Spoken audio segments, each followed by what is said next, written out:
Fala galera, tudo bem? Professor Tiago Félix aqui. E hoje nós vamos tratar de um tema muito interessante, muito curioso e que tem aparecido em provas de concursos e vestibulares. É um tema que exalta a intelectualidade, a riqueza cultural do Maranhão do século XIX. Vamos falar sobre alguns nomes, sobre expoentes, sobre obras e o mais importante, por que exatamente São Luís carrega a alcunha de Atenas brasileira? De onde é que surgiu esse nome? Por que isso? Você precisa saber disso para sua prova. Portanto, fique até o final desse vídeo, beleza? Concurseiro que quer passar em prova tem que ter essa informação, então não saia daí. Vamos lá. É o seguinte, Atenas brasileira. Por que São Luís, pessoal, recebe esse nome? Você precisa ter condições, você necessita ter condições de dizer isso. É possível que caia alguma questão sobre isso no concurso da PM, Corpo de Bombeiros, SEDUC, até nos concursos municipais, é possível que seja cobrado. Então, o concurseiro que se presta não pode desprezar nenhuma informação e eu estou aqui para te ajudar. Vamos lá. Sem perda de tempo, entendamos isso. A pergunta que a banca gosta de fazer sobre São Luís e ela vai tentar te confundir de alguma forma. Dizer que São Luís recebe essa alcunha de Atenas brasileiras por outros motivos pelos quais você precisa aprender já descartado, tá bom? Vamos lá. De onde surgiu esse título? Foi pela arquitetura? Casarões históricos, sobrados, azulejos lá do Centro Histórico de São Luís, que de fato tem um conjunto arquitetônico belíssimo. É por isso que São Luís recebe o nome de Atenas brasileira? Então, de cara, eu já digo que não. Não é pela arquitetura, ok? É pelos franceses, então? São Luís é a única cidade brasileira fundada pelos franceses em 1612. É por isso que ela recebe a alcunha de Atenas brasileira? Não. Também não tem nada a ver, gente. Esses elementos relacionados a Atenas brasileira remetem ao século XIX, não aos anos de 1600, né? Não é esse século. Foi pelas escolas, então? Pelos ensinos, pelas faculdades que São Luís recebe esse nome de Atenas brasileira? Também não. Então, de cara, eu já mostro aqui para vocês três razões pelas quais São Luís não recebe esse título. Não é por isso. Então já aprenda a descartar aqui de cara, ok? Essas três alternativas, na verdade, pessoal, são pegadinhas. Essas bancas são muito engraçadinhas, né? Gostam de enganar o candidato nesse sentido.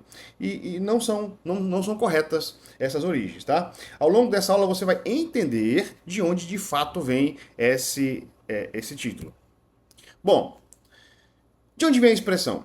A comparação entre a capital maranhense e a Grécia Antiga, pessoal, ela vai se estabelecer a partir dos seguintes pontos. Veja bem, Atenas, cidade da Grécia Antiga, ela foi um importante centro de produção filosófica, ok? Ela foi referência em arte e pensamento, ela foi símbolo da vida intelectual da antiguidade. Então, quando nós pensamos em produção filosófica, em arte, pensamento, intelectualidade nesse período antigo, nós vamos nos lembrar de Atenas. E para o século XIX, quando nós olhamos para São Luís, nós vamos também enxergar um intenso desenvolvimento cultural e literário. Nós vamos ter nomes famosíssimos nos meios dos escritores, poetas, jornalistas e historiadores, tradutores e estudiosos com projeção nacional, todas essas figuras maranhenses. E então, quando você pensa em São Luís, Atenas brasileira, é justamente por conta desses elementos. Intensa produção literária, cultural, intelectual, tradução, dramaturgia, dramaturgia, na verdade. Então, São Luís produziu expoentes nessas áreas de pensamento vinculadas à intelectualidade. Então, gente, a expressão ela nasce da comparação. Assim como Atenas concentrava a produção intelectual no mundo antigo, São Luís do Maranhão concentra a produção literária brasileira do século XIX. Ok? Agora, o que não explica o título? quais são os elementos importantes para a história da cidade, mas que não originam a expressão também, né? O que pode também enganar. Então, assim, vamos lá. Você já aprendeu a descartar isso. Fundação Francesa não é o que explica o título. Casarões coloniais não é o que explica o título. Azulejos portugueses não é o que explica esse título de São Luís da Atenas brasileira. E riqueza econômica também não é o que explica o título por si só. Apesar de que riqueza econômica, nós vamos entender a origem disso, já falo sobre isso. A prosperidade que São Luís teve em determinado momento da história possibilitou essa grande riqueza intelectual. O que realmente explica? Como já dissemos, né? A grande quantidade de escritores, poetas, jornalistas, historiadores, tradutores, estudiosos maranhenses que alcançaram projeção nacional, sobretudo ao longo do século XIX. Então, dica de prova, galera, anota aí, dica de prova. Quando se fala de São Luís, Atenas brasileira, nós vamos ter um recorte, um período da história em que faz referência a isso. E é século XIX, ok? Então qualquer outra época que a banca tente fazer referência em relação a essa documento errada. O certo é século XIX. Muito bem. Então vamos lá. Agora, de fato, então por que São Luís carrega esse nome de Atenas brasileira? Qual que é a explicação disso, gente? E tá bem aqui, ó, na sua frente, olha só. Contexto histórico do século XIX. Isso aqui você não vai esquecer nunca mais. Atenas brasileira, século XIX. Primeiro, esse título ele vem da prosperidade econômica, principalmente do algodão e do arroz, que geraram riqueza no período colonial tardio e no início do Império. Nós já tratamos em vídeos que estão aqui no canal, em aulas presenciais falamos muito sobre isso. São Luís, o Maranhão especificamente como um todo, na verdade, viveu seu momento de maior prosperidade econômica no chamado ciclo do algodão, que começa ali por volta dos anos 1750, com a criação por Marquês de Pombal da Companhia de Comércio do Grão-Pará e Maranhão, que vai fomentar a produção de algodão no Maranhão em um momento em que a Inglaterra está precisando de algodão por conta da Revolução Industrial e o principal fornecedor era os Estados Unidos, mas passava por guerra nesse momento. A própria Europa não produzia, não conseguia produzir algodão por conta das guerras napoleônicas, né, da loucura que estava acontecendo lá na Europa. Napoleão estava querendo tocar o terror lá, então não tinha paz. Diante disso tudo, diante desse cenário, desse contexto internacional, Marquês de Pombal, primeiro-ministro da coroa portuguesa, ele olha para o Brasil e vê essa possibilidade de plantar algodão por conta de terras férteis, de uma localização estratégica por conta do porto, clima favorável. Então, através da Companhia Geral de Comércio do Grão-Pará e Maranhão, nós vamos produzir algodão. E vamos exportar esse algodão para a Inglaterra e vamos ganhar muito dinheiro. Nesse momento da história, São Luís passa a ser a quarta cidade mais rica do país. E então essa riqueza, pessoal, essa prosperidade econômica, ela vai formar uma elite. Por quê? As famílias abastadas, elas vão mandar os seus filhos para estudar onde? Na Europa. E estando na Europa, essa elite vai ser influenciada pelo que mais alto tinha de cultural, de intelectual da época. E os filhos desses nobres, ao voltarem para São Luís, vão produzir aí intelectualmente, né, as suas obras de uma forma impactante e de relevância nacional. Então, a prosperidade econômica vai formar uma elite. Essa elite vai colocar seus filhos para estudar fora do estado e fora do país. As principais cidades na época onde os filhos dos ricos iam estudar era Recife, Salvador, Rio de Janeiro e Europa, especialmente Portugal, ok?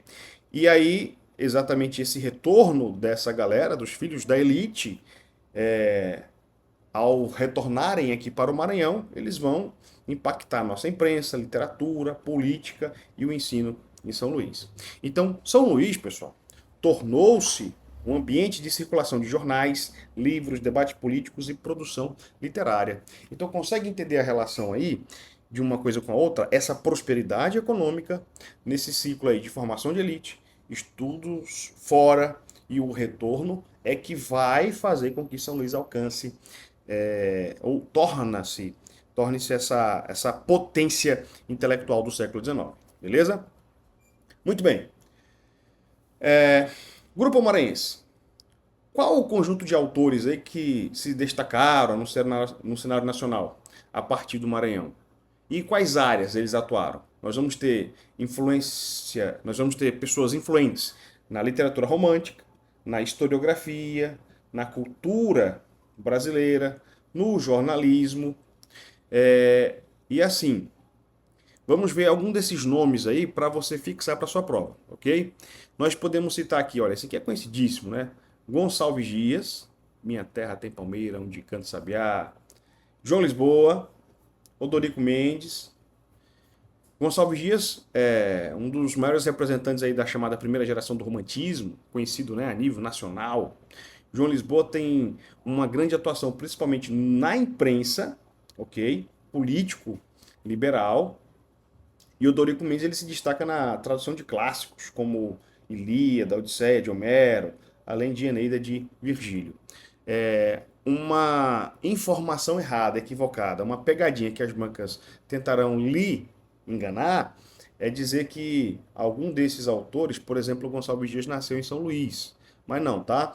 Gonçalves Dias ele nasce em Caxias. Caxias. João Lisboa, sim, nasce em São Luís, quer dizer, Pirapema, João Lisboa nasce em Pirapemas, Odorico Mendes nasce em São Luís, mas assim, nem todos os autores, os intelectuais dessa época, nasceram em São Luís, mas nasceram no Maranhão.